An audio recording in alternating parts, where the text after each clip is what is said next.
ಉಟ್ಕೊಂಡು ತಲೆ ಮೇಲೆ ಸೆರಗನ್ನ ಹಾಕೊಂಡು ಸಾಕ್ಷಾತ್ ಪಾರ್ವತಿ ದೇವಿ ನೋಡ್ಬೇಕು ನೋಡ್ಬೇಕು ನೋಡ್ಬೇಕು, ನೋಡುದು ಏನು ಆನಂದ, ಬಹಳ ಚಂದ. ಅದಕ್ಕೆ ಹೇಳ್ತಾರೆ, ಕೈತುಂಬ ಸೀರೆ ಕೈತುಂಬ ಬಳೆಯನ್ನ ಹಾಕೊಂಡಾಗ ಆ ಬಳೆಯ ಶಬ್ದದ ನಾದ, ಆ ಬರುವಂತ ಶಬ್ದ ಹೇಳ್ತದಂತ, ಏ ಹುಚ್ಚಿ, ಹೊರಗೆ ಹೋಗುವ ಸಂದರ್ಭದೊಳಗೆ ಕುದುರೆಗೆ ಲಗಾಮ್ ಹಾಕಿರ್ತಾರ ಗೊತ್ತಲ್ಲ, ಏನದು ಕನ್ಕಟ್, ಕುದುರೆಗೆ ಕನ್ಕಟ್ ಹಾಕಿರ್ತಾರ. ಯಾಕೆ? ಅದ ನೇರನೇ ನೋಡ್ಕೊತ ಹೋಗ್ಲಿ ಅಂತ ತಿಳ್ಕೊಂಡು ಕುದುರೆಗೆ ಕನ್ಕಟ್ ಹಾಕಿರ್ತಾರ. ಆ ಕಡೆ ಹೋಗ್ಬೇಡ ಅಂತ ಬಳಿ ಹೇಳ್ತಿದ್ವಂತ. ಬಳಿ ನೀರಿಗೆ ನೈದಿಲೇ ಶೃಂಗಾರ, ಸಮುದ್ರಕ್ಕೆ ಗಗನವೇ ಶೃಂಗಾರ, ನಾರಿಗೆ ಗುಣವೇ ಶೃಂಗಾರ, ನಮ್ಮ ಕೂಡಲ ಸಂಗನ ಶರಣರ ನೊಸಲಿಗೆ ವಿಭೂತಿಯೇ ಶೃಂಗಾರ ಅಂತ ಹೇಳ್ತಿದ್ರಂತ. ನೋಡ್ಬೇಕು, ಆ ತಾಯಿಯನ್ನ ನೋಡಿದ್ರೆ ಬಹಳ ಖುಷಿ, ಬಹಳ ಸಂತೋಷ ಆಗ್ತಿದ್ದು, ಸಾಕ್ಷಾತ್ ಪಾರ್ವತಿಯನ್ನ ನೋಡಿದಂಗ ಆಗ್ತಿತ್ತು ಅಂತ ಹೇಳ್ತಾರೆ. ಆ ಹಣಿ ಮೇಲೆ ಭಸ್ಮ, ಅದರೊಳಗೂ ಕೂಡ ಕುಂಕುಮವನ್ನ ಬಹಳ ಒಂದಿಷ್ಟು ದೊಡ್ಡದಾಗಿ ಹಚ್ಕೊಂಡಿದ್ಲಪ್ಪ ಅಂತಂದ್ರೆ ಬಹಳ ಚಂದ ಕಾಣ್ತಿತ್ತಂತ, ಬಹಳ ಚಂದ ಕಾಣ್ತಿತ್ತಂತೇವ. ಇವತ್ತೆಲ್ಲ ಕುಂಕುಮ ಹೋಗ್ಬಿಟ್ಟವ, ಟಿಕ್ಕಳಿ ಅಂತ ಟಿಕ್ಕಳಿ ಬಂದವ. ಆ ಟಿಕ್ಕಳಿನೂ ಕೂಡ ಹಚ್ಕೊಂಡಿದ್ದ ಹಣಿ ಮೇಲೆ ಕಾಣಂಗಿಲ್ಲ. ಆ ಟಿಕ್ಕಳಿನೂ ಹೋಗಿ ಒಂದು ಈಟ್ ಪ್ಲಾಸ್ಟಿಕ್ದು, ಆ ಟಿಕ್ಕಳಿ ಒಳಗ ಹಾವು ಇರ್ತಾವ, ಚೋಳ ಇರ್ತಾವ, ಏನೇನೋ ಡಿಸೈನ್ ಇರ್ತಾವ.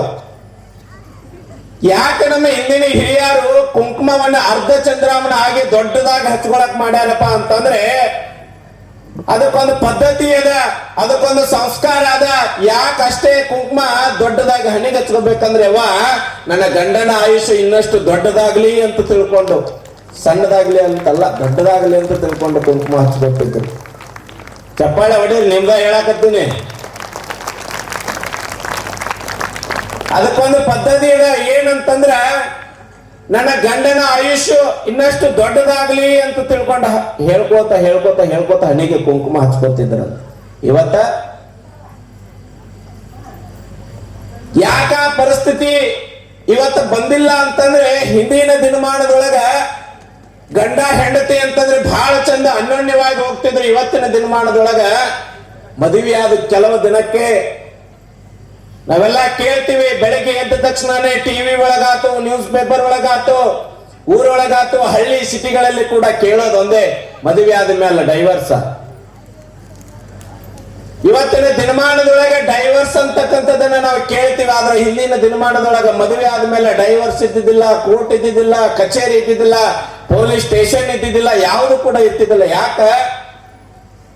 ಆಗಿನ ಸಮಯದೊಳಗ ಭಕ್ತಿ ಭಾವ, ನಂದು ನನ್ನದು, ನಾನು ನಂದು, ಅಹಂಕಾರ, ಕರಿಯ ಬಿಳಿ ಅಂತಕ್ಕಂಥ ತಾರತಮ್ಯಗಳಿದ್ದಿದ್ದಿಲ್ಲ. ಎಲ್ಲರೂ ಪರಮಾತ್ಮನ ಮಕ್ಕಳು ಅಂತಕ್ಕಂಥವಿದ್ದು.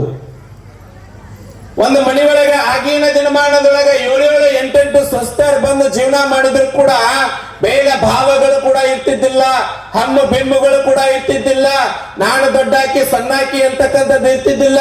ಎಲ್ಲರೂ ಕೂಡ ಒಂದೇ, ನನ್ನ ಮನೆ, ನನ್ನ ಮಾವ, ನನ್ನ ಗಂಡ, ನನ್ನ ಅತ್ತೆ, ನನ್ನ ಮೊಮ್ಮಕ್ಕಳು, ಇದು ನನ್ನ ಊರಿನ ಬಹುದೊಡ್ಡ ಕುಟುಂಬ ಅಂತಕ್ಕಂಥ ಪರಮಾತ್ಮನ ಮಕ್ಕಳು ನಾವೆಲ್ಲರೂ ಕೂಡ ಅನ್ನುವಂಥ ಭಾವನೆಯಿಂದ ಹಿಂದಿನ ದಿನಮಾನದೊಳಗ ಪೊಲೀಸ್ ಸ್ಟೇಷನ್ ಮೆಟ್ಲು ಹತ್ತಿದ್ದಿಲ್ಲ, ಕೋರ್ಟ್ ಕಚೇರಿಗಳಿಗೆ ಹೋಗ್ತಿದ್ದಿಲ್ಲ, ಡೈವರ್ಸ್ ಅಂತಕ್ಕಂಥದ್ದು ಕೂಡ ಇರ್ತಿದ್ದಿಲ್ಲ. ಇವತ್ತ ಹೆಂಗಾಗಿ ಬಿಟ್ಟದ ಅಂತಂದ್ರೆ ಜೀವನ, ಮದುವೆ ಅಂತಂದ್ರೆ ಕೇವಲ ಸಮಾಜಕ್ಕೆ, ಪ್ರಪಂಚಕ್ಕೆ ತೋರಿಸಿಕೊಳ್ತಕ್ಕಂಥ ಮದುವೆಗಳಾಗಿವೆ. ಅದಕ್ಕೆ ಹೇಳ್ತಾರ, ಮದುವೆ ಅಂತಂದ್ರೆ ಶಾರೀರಿಕವಾಗಿ ಕೂಡಿಸೋದು ಮದುವೆ ಎಲ್ಲ, ಹೃದಯಗಳ ಸಮ್ಮಿಲನ ಅಂತ ಹೇಳ್ತಾರೆ, ಸಮ್ಮಿಲನ ಅಂತ ಹೇಳ್ತಾರೆ. ಗಂಡ ಇದ್ದಿರ್ತಕ್ಕಂಥವ ಹೆಂಡತಿಯ ಮನಸ್ಸನ್ನ ಅರ್ಥ ಮಾಡ್ಕೋಬೇಕು, ಹೆಂಡತಿಯಾಗಿರ್ತಕ್ಕಂಥವಳು ಗಂಡನ ಮನಸ್ಸನ್ನು ಕೂಡ ಅರ್ಥ ಮಾಡ್ಕೋಬೇಕು ಅಂತ ಹೇಳ್ತಾರೆ. 63 ಆಗಿರ್ಬೇಕಂತ ಹೇಳ್ತಾರೆ, 36 ಅಲ್ಲ. ಗಂಡ ಹೆಂಡತಿ ಅಂತಂದ್ರೆ 63 ಆಗಿರ್ಬೇಕಂತ ಹೇಳ್ತಾರೆ, 36 ಅಲ್ಲ. ಆ ಮಾದಮ್ಮನ ನೋಡ್ರಿ, ಶರಣ ಬಸಪ್ಪನ ನೋಡ್ರಿ, ಯಾವ ರೀತಿ ಜೀವನ ನಡೆಸ್ತಿದ್ರಪ್ಪ ಅಂತಂದ್ರೆ ಗಂಡ ಹೆಂಡತಿ ಒಬ್ಬರೊಬ್ಬರನ್ನ ಅರ್ಥ ಮಾಡಿಕೊಂಡು ಬಹಳ ಚಂದ ಜೀವನ ನಡೆಸ್ತಿದ್ರು. ಆ ಅರಳೆ ಗುಂಡಿ ಒಳಗೆ ಮಾತಾಡ್ತಿದ್ರಂತ. ಏನ್ ಮಾತಾಡ್ತಿದ್ರಪ್ಪ ಅಂತಂದ್ರೆ, ಶರಣಪ್ಪ ಮಾದಮ್ಮ ಬಹಳ ಚಂದದಾರ, ಬಹಳ ಚಂದದಾರ. ಧನ್ಯೋ ಗೃಹಸ್ಥಾಶ್ರಮ ಅನ್ನುವುದಕ್ಕೆ ದಿಕ್ಷುಷಿಯಾಗಿ ಜೀವನವನ್ನ ನಡೆಸಾಕತ್ತಾರ.